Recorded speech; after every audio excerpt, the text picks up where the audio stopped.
नमस्कार दोस्तों, हमारी आज की कहानी है पति ने दिया धोखा। कहानी पसंद आई तो चैनल को सब्सक्राइब ज़रूर करना। सुधा अपने माता पिता की इकलौती संतान थी। उसका मध्यवर्गीय हंसता खेलता परिवार था। जैसे जैसे सुधा बड़ी होती गई, उसकी आंखों के सपने भी बड़े होते चले गए। इन सपनों को पंख दिए उसकी सहेली पिंकी ने। पिंकी को पढ़ाई से ज़्यादा सरोकार नहीं था, सो उसके माता पिता ने उसका विवाह एक NRI लड़के से कर दिया। पिंकी तो मानो आसमान में ही उड़ने लगी थी। वे अपने वैवाहिक जीवन के बड़े रंगीन किस्से सुनाती और US के भी, जिसे सुन सुनकर सुधा की आंखों में भी विदेशी धरती पर बसने के ख्वाब पलने लगे थे। सुधा के सीधे साधे पिता सुरेश जी और माँ कविता ने उसके सपनों के रूप को बहुत मोड़ने की कोशिश करी। उसके जाने के बाद बिल्कुल अकेले रह जाने का वास्ता भी दिया, लेकिन सुधा का जवाब होता, ऐसे कैसे आप लोग अकेले रह जाओगे, मैं आपको अपने साथ लेकर जाऊंगी न। कैसी बातें करती हो बेटा, यहाँ अपने देश और घर जमीन को छोड़कर हम भला विदेश कैसे चले जाएंगे, वो भी इस उम्र में। सुरेश जी ने टोका। पापा, आप न दो तरह की बातें मत किया करो।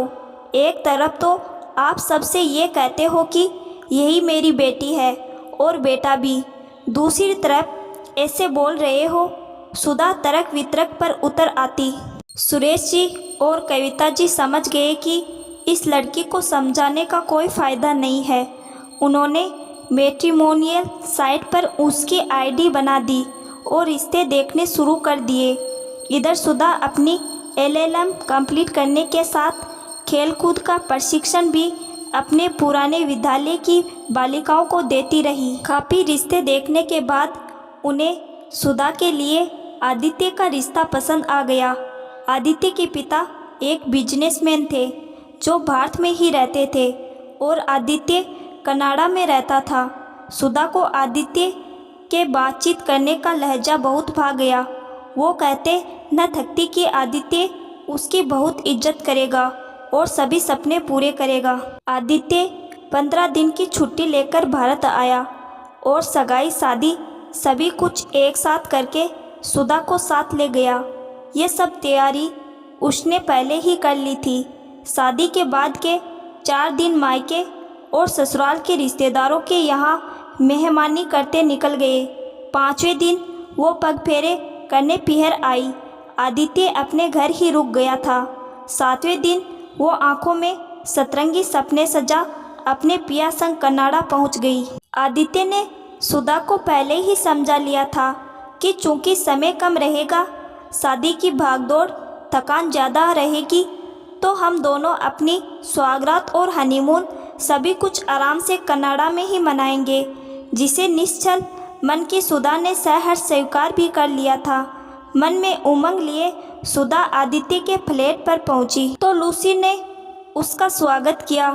लूसी की गोद में 2 साल का प्यारा सा बच्चा भी था। सुधा ने सोचा कि ये हेल्पर होगी, इसलिए कुछ ध्यान नहीं दिया। आदित्य ने सुधा से फ्रेश होने को बोला और उसका सामान लूसी ने गेस्ट रूम में रख दिया। सुधा फ्रेश होकर आई तो अपना सामान गेस्ट रूम में देख अचंभित रह गई। वो कुछ बोलती कि आदित्य ने कहा, सुधा, हम दोनों ही सफ़र से बहुत थके और भूखे भी हैं, अतः खाना खाकर आराम करते हैं। कल से तुम्हारा मतलब हमारा नया जीवन शुरू होगा। खुशी की खुमारी में डूबती उतरती सुधा ने एक बच्चे की तरह आदित्य के कथन का पालन किया। आदित्य ने उसे झूठा दिलासा दिया कि वो चलकर आराम करे, उसे ऑफिस के कुछ ज़रूरी काम निपटाने हैं, फिर वो भी रूम में आ जाएगा। थकी हारी सुधा जाकर सो गई। सुबह जब उसकी नींद खुली तो उसे लग गया कि आदित्य कमरे में नहीं आया था। वो बाहर आई तो देखा आदित्य लूसी के संग ब्रेकफास्ट कर रहा था। ये क्या है आदित्य? सुधा गुस्से में बोली तो आदित्य ने कहा, आओ सुधा, बैठो। अब मैं तुम्हें सच्चाई बताता हूँ। ये मेरी पत्नी लूसी है और जो बच्चा कल इसकी गोद में था वो हमारा बेटा है। मेरे पिताजी ने मुझे धमकी दी थी कि यदि मैंने लूसी के साथ शादी की तो जायदाद में मुझे हिस्सा नहीं मिलेगा, इसलिए मैंने तुमसे शादी की। मैं जानता हूँ मैंने तुम्हारे साथ गलत किया, तुम्हारी भावनाओं से खिलवाड़ किया है, लेकिन मेरी नीयत में कोई खोट नहीं था, इसलिए मैंने तुम्हें हाथ भी नहीं लगाया है। अब तुम चाहो तो यहाँ रह सकती हो, मैं दूसरे फ्लैट का बंदोबस्त कर दूँगा। आगे पढ़कर नौकरी करना चाहो तो हेल्प कर दूँगा। तलाक तो हमें लेना ही होगा, अब जैसा तुम चाहो। यह सुनकर सुधा गेस्ट रूम में चली गई। पहले तो उसका दिमाग ही काम नहीं कर रहा था कि करे तो क्या करे। अगर वापस जाती है तो माता पिता जीते जी मर जाएंगे और रिश्तेदार को मुँह दिखाने लायक नहीं रहेंगे।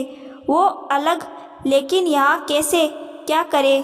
सुधा ने अपने आप को संभाला और कमरे से बाहर आकर बोली, मिस्टर आदित्य, आपने जो भद्दा मजाक मेरे और मेरे माता पिता के साथ किया है उसे ईश्वर भी माफ़ नहीं करेगा। पति पत्नी के बीच जो विश्वास का एक पतला धागा होता है ना, उसका तो और छोर भी आपको नहीं पता। अग्नि के समक्ष 7 फेरे और वचनों का अपना वजूद होता है, लेकिन ये आप जैसा स्वार्थी इंसान नहीं समझेगा। सुधा ने आदित्य को अंगुली दिखाते हुए कहा, जो तुमने किया है ना उसकी सज़ा तो तुम्हें मिलेगी। मैं तुम्हारे पापा को सब कुछ बता दूंगी। आदित्य ने कहा, मैं तुम्हें ऐसा बिल्कुल नहीं करने दूंगा। तुम्हें कह दिया ना, तुम यहाँ अपने हिसाब से जियो और हमें भी जीने दो। सुधा ने कहा, इतना आसान होता तो मैं यहाँ तुम्हारे साथ क्यों आती। तुम तो पाश्चात्य संस्कृति में अपने देश के रीति रिवाज ही भूल चुके हो। तुमने शादी को कोई खेल समझ रखा है, जो आज करी कल छोड़ दोगे। यह कहकर सुधा अपने कमरे में चली गई और अपने माता पिता को सब कुछ बता दिया। सुधा के पिता सुरेश जी आदित्य के पिता के पास जाकर बोले, आपके बेटे ने मेरी बेटी को धोखा दिया है, उसकी ज़िंदगी बर्बाद की है, उसकी सज़ा उसे ज़रूर मिलेगी। आदित्य के पिता ने हाथ जोड़कर सुधा के पिता से माफ़ी मांगी और कहा, हमें नहीं पता था कि हमारा बेटा ऐसा करेगा, वरना हम आपकी बेटी की ज़िंदगी बर्बाद नहीं करते।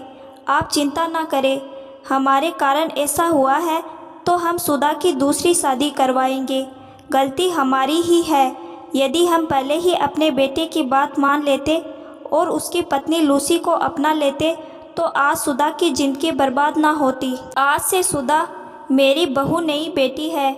आदित्य के पिता ने आधी जायदाद सुधा के नाम करवा दी।